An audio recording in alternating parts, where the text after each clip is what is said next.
I just started pulling the siding off up here, and I need to remove this molding here and this old storm window which has no windows in it anymore. So it was trapping a whole bunch of junk right in here, just layered up about 3/4 of an inch thick, and mainly paint. So we're gonna pull this out. But this is another case where one job leads to another. So this whole window's gonna have to be scraped good, caulked, painted, primed and painted, but we also have to add new molding to it.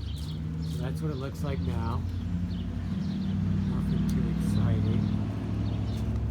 And hopefully we'll make it look a lot better.